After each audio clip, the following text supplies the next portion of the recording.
Welcome to Learn It, a series of digital scrapbooking tutorials by Studio Wendy at Scrapbook Graphics. Today I'm going to be demonstrating Banner It, a fun set of little actions to help you create a banner, pennant, or bunting as they're sometimes called. And let me show you real quick what this set comes with. First of all, there's a Pro version and a regular version. And the difference between the two is basically that the Pro version allows you to use a variety of shapes on the same banner, as well as position it as the action runs. In the regular standard version, you will use one shape throughout the entire banner, and it will choose the placement for you. And then at the end, you'll be able to adjust it, because depending on the shape of the banner that you pick, the placement cannot be made quite exact, and so you will need to do a little bit of cleanup work when you get to that part of it. In addition, both actions are available for Photoshop and Photoshop Elements, although a couple of parts work just a little bit differently, so we'll take a look at that too. In your download, you'll see you have a Shapes folder, and if you open that, you'll see here it comes with 16 different banner shapes that you can use in making your banner. You can also use your own shapes as long as you size them to be approximately one of these sizes. Those will work best for you. Just save them as a PNG and throw them in your folder, and you can use them just like you would with the ones that come with it. You get 6 banner templates. These templates are paths as well as a stitch layer and an emboss layer. And each one of these gives you a little bit of a different look for your banner, a little bit of a different shape that it's going to follow along.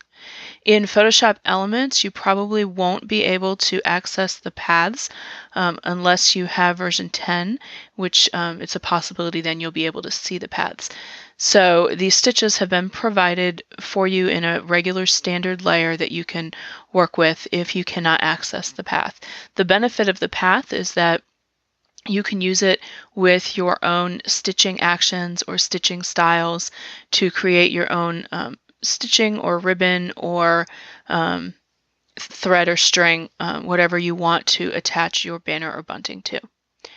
Then finally we have the action folder here, and your purchase will come with either Banner It Pro or Banner It, depending on the option that you chose, and you'll see you have a choice between the Photoshop Elements, PSE, or Photoshop CS versions there. Finally, as an added little bonus, I included the emboss style as an ASL file and all of the 16 banner shapes as a brush file in case there's something a little more custom that you want to do with those. Now, when you run this action, you will be prompted to select your banners and select your papers. And so what I like to do is actually do a tiny bit of pre-planning and copy the items I'm going to use into a temporary folder so that I don't have to switch back and forth between a bunch of different folders. So I'm just simply going to choose a couple of banner shapes here that I want to use, and copy them right into this folder. And I like to copy just so I don't accidentally delete the originals. And then over here I have Studio Mix number 20, Play Kitchen, and I'm going to copy a few of these fun papers into that folder as well. And as the action runs, you'll see that you are able to resize these papers, so you can use a really zoomed in chunk of them or a really zoomed out chunk. It's entirely up to you, and you'll be able to adjust that as it goes. Once I have this folder ready to go, I'm going to open up one of my templates, and we are going to look at this action in Photoshop first, and then we'll flip over and look at it in Photoshop Elements. So here we are in Photoshop, and you'll see I have my actions loaded, and I've gone ahead and loaded both the Pro and the regular version so I can demonstrate them for you. We have open template number 1, and the important thing to note is that the templates each go with the action. So if you open template number 1, you want to run action number 1. If you open template number 4, you want to run action number 4. And when you open your template, there will be 3 layers in here already. Please don't change the names because the action will refer to the layer names on these layers. And in addition, there'll be a path in here, and you'll see if I turn on that path, You'll see it appears right here along where these stitches went, and that is the path that you can use to customize your own string or stitches. So with this template open, I'm going to select Action 1, and we're going to look at the regular version first, and I'm going to press play. We get a message alerting us that we need to have open path number 1, and that we will be picking a banner shape and then clipping a paper to it. Press continue. The second message shows us that the first time only in this regular version of the action we will be prompted for a shape, and then after that we will be selecting a paper. And here's the key thing to pay attention to. We're going to do this 9 times in this particular action. So press continue. My browser is going to open and I can navigate to where I saved my shapes and papers, and I'm going to select the first banner that I want to work with. It's going to open on my screen here, and then I'm prompted for a paper. So I can pick any paper I want that I've prepared. It will be placed here onto the banner. Now I can use it like this, or I can grab one of the corner handles and resize it down to show more or less of that pattern. And I can also drag it around and position it until it's exactly what I'm looking for. And then I press enter. Now it's picked up the same shape that we used before, and so now we're prompted for a second paper. So I use the blue one first, and I'm going to alternate it here with some stripes. And I'm just going to accept the default placement for now to go through this quickly.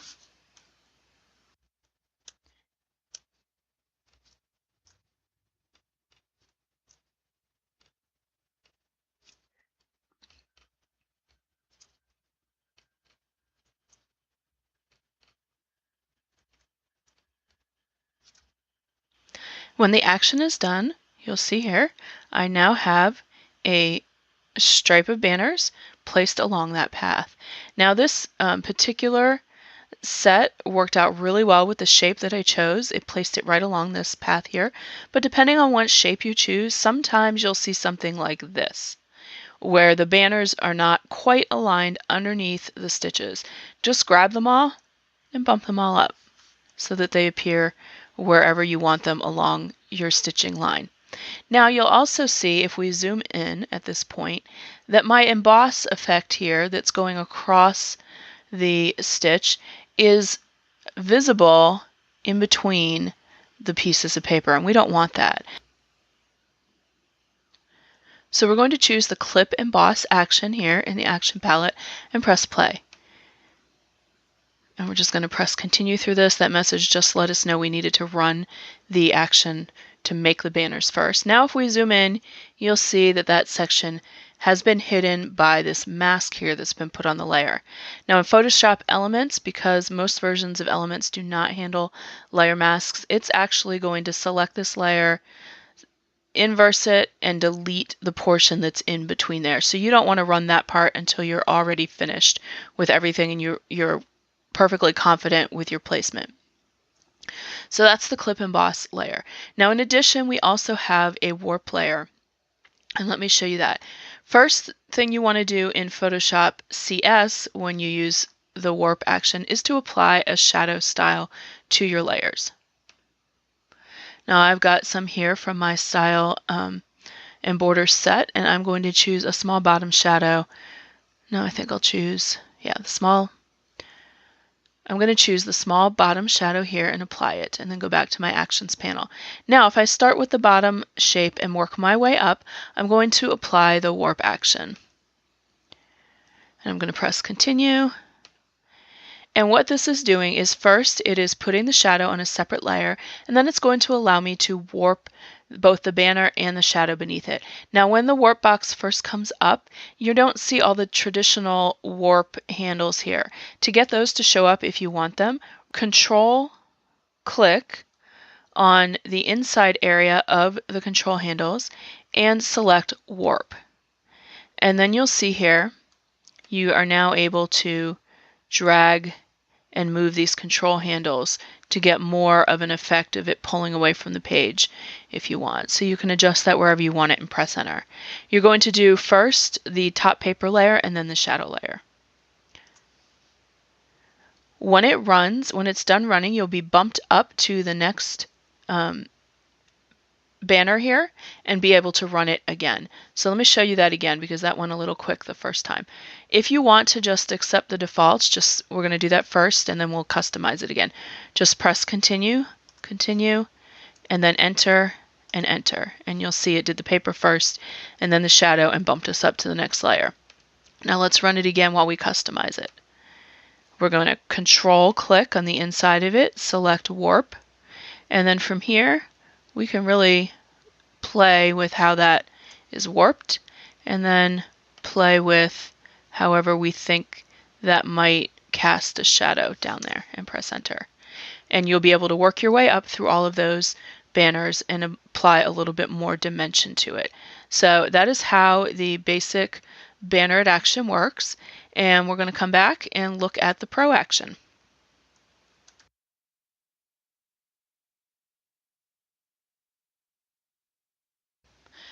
So this time we are back in Photoshop to demonstrate the pro action. I've opened template number 4, which has a double hung string here. So we're going to select action number 4 to go with it and press play. And if you remember, the pro version is going to allow us to choose a shape and a paper each time, so our shapes can alternate or every single one can be different if we want. So we'll get these messages to remind us and press continue. We're prompted for our first file, which is going to be our shape. So let's select the first shape and then select the first paper. Press enter. And then the second thing that the pro action allows us to do is manipulate the placement of these banners as the action runs. So if I wanted to match up these so they fall under a stitch, I can do that. If I wanted them to hang up much higher or lower, I can tweak it as it goes. So when I'm happy with it, just press enter. And then we're prompted for the second one. So I'm going to alternate between 2 different shapes in this banner. Here's my second shape and my second paper.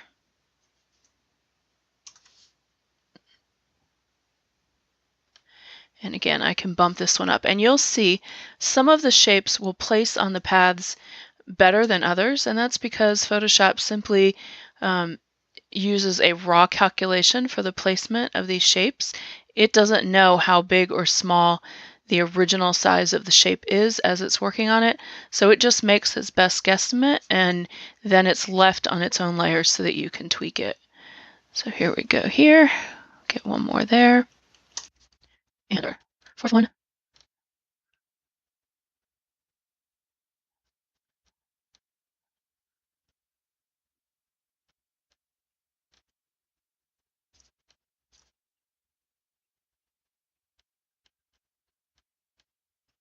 We can place that. You can also zoom in and out if you need to by using your key commands. So Command or Control plus to zoom in and Command or Control minus to zoom out.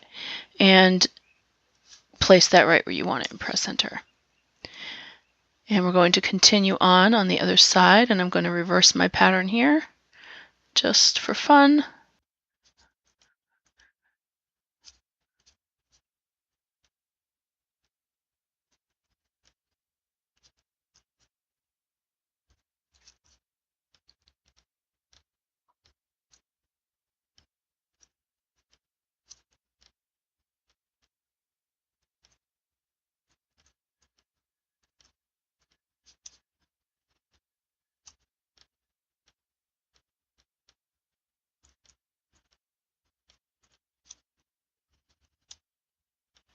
Now we are done with that. The Pro action has finished running. We can go ahead and add our drop shadows just like before. Add those on there. And we can run our Clip to Banners action now.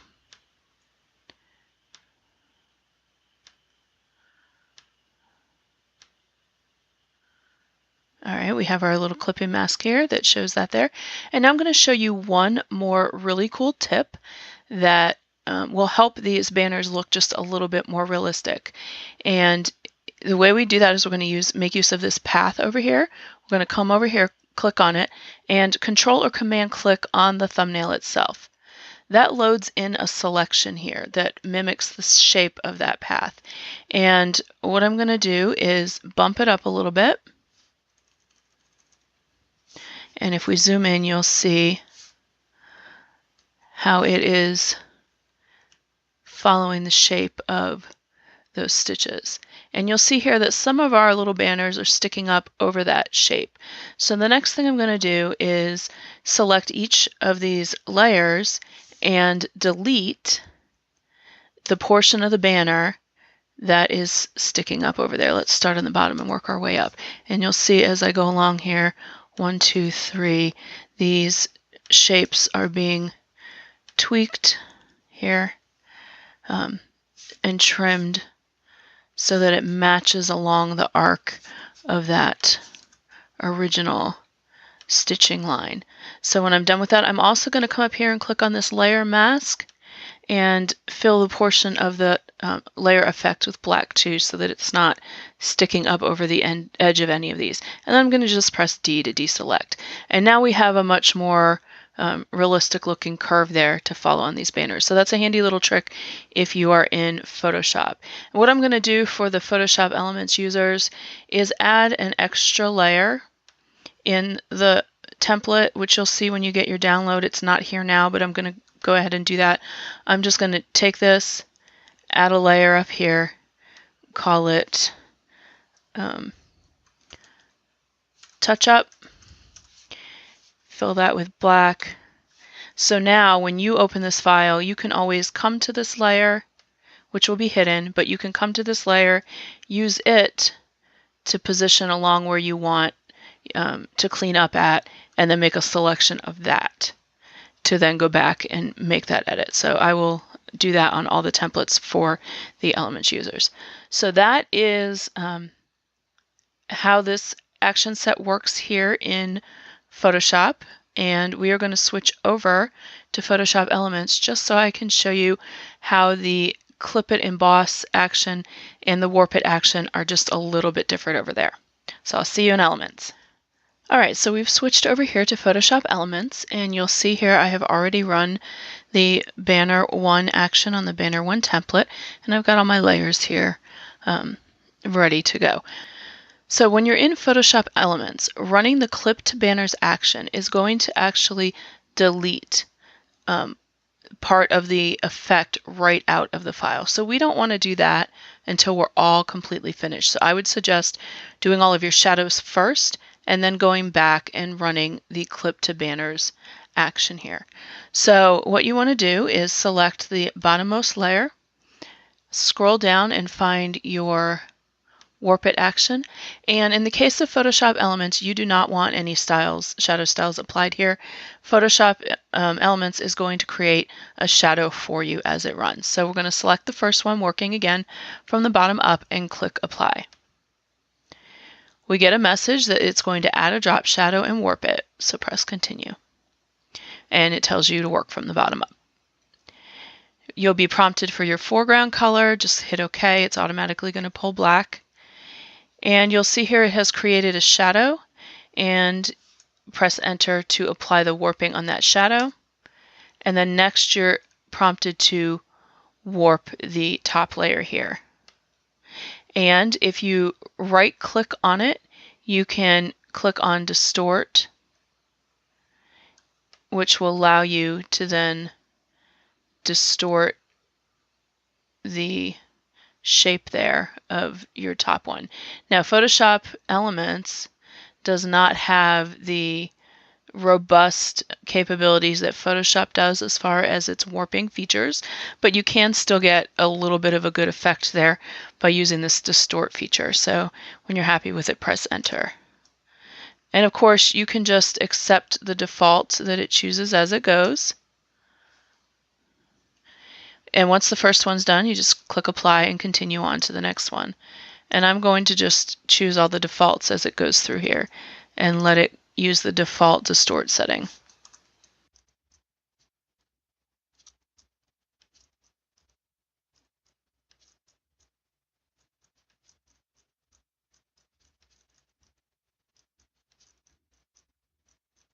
And there you go. Now that we have done that, we can go ahead and run the clip to banners option here. And that would be this one right here. Press apply. And now it's going to erase all the areas that were not used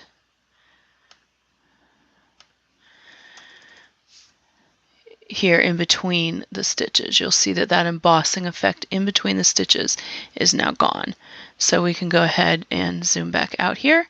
And then the last thing I wanted to show you was the option to clip and erase the extra portion up here to make it a little bit more realistic. So you'll see here down at the bottom of my layout, I have this layer, and if I turn off my background, I can see it there is my layer that's mimicking the shape. I just need to load that selection by Command or Control clicking on it. And I don't even have to have that layer on to do that. And then that brings up this shape, and I can click on my selection tool, and if I click and drag, I need to make sure I have a layer selected here. If I click and drag inside that selection area, then I will be moving the distance of the selection out here. And so I can play with the positioning of it until I'm happy with it. And now what I can do is go along and go ahead and delete or mask each one of these individual layers so that it goes with the curvature of the stitches. And this is a totally optional step. It's just if you want a more smooth kind of look to it there. And you see here, I don't like how that drop shadow is sticking out above that there. So I'm actually going to tweak that down here, and I'm going to go back just through a couple of these drop shadow layers and make sure they're not sticking up as well. Alright, so that is how it works a little bit differently in Photoshop Elements. It's still pretty similar, but you just don't quite have the flexibility that you have in Photoshop. So I think that's it for this episode of Learn It. Thanks for watching. See you next time.